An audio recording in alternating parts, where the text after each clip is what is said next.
രാമേശ്വരം ക്ഷേത്രത്തിലെ 4 അദ്ഭുത ശിവലിംഗങ്ങളെപ്പറ്റി അറിയാമോ?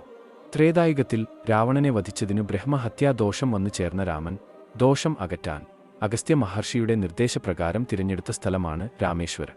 ഗഡൽഗരയിൽ ശിവഭഗവാനെ പൂജിക്കാൻ തീരുമാനിച്ച ശ്രീരാമൻ ആഞ്ജനേയനോട് കൈലാസത്തിൽ നിന്നും ശിവലിംഗം കൊണ്ടുവരാൻ നിർദ്ദേശിച്ചു. ഏറെ നേരമായിട്ടും ആഞ്ജനേയനെ കാണാതിരുന്നതിനാൽ സീതാദേവി മണൽ കൊണ്ട് നിർമ്മിച്ചെടുത്ത ശിവലിംഗത്തെ രാമൻ പൂജ ചെയ്ത് പ്രതിഷ്ഠിച്ചു.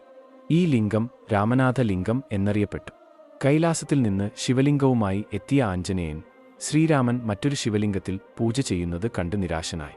ആഞ്ജനേയൻ ശ്രീരാമന്റെ നിർദ്ദേശപ്രകാരം ആ മണൽ ലിംഗത്തെ തന്റെ ശക്തിയേറിയ വാൾ കൊണ്ട് അടർത്തി മാറ്റാൻ ശ്രമിച്ചു. എന്നാൽ ആഞ്ജനേയന്റെ വാൾ മുറിയുകയും ലിംഗം പാറ പോലെ ഉറച്ചതായും കണ്ട് ആശ്ചര്യപ്പെട്ടു. ആഞ്ജനേയനെ സമാധാനിപ്പിച്ച് ശ്രീരാമൻ ആഞ്ജനേയൻ കൊണ്ടുവന്ന ലിംഗത്തെ ആദ്യം പ്രതിഷ്ഠിച്ച ശിവലിംഗത്തിനരികിലായി പ്രതിഷ്ഠിച്ചു. ഈ ലിംഗം വിശ്വനാഥ ലിംഗം എന്നറിയപ്പെട്ടു.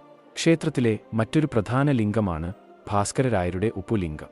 ഒരിക്കൽ ക്ഷേത്രത്തിൽ പ്രതിഷ്ഠിച്ചിരുന്ന മണൽലിംഗം മണൽ കൊണ്ട് നിർമ്മിച്ചതായിരിക്കില്ല, മണൽ കൊണ്ടാണ് ഉണ്ടാക്കിയിരുന്നതെങ്കിൽ അഭിഷേക സമയത്ത് അത് അലിഞ്ഞു പോകുമായിരുന്നില്ലേ എന്നൊരു വാദമുണ്ടായി.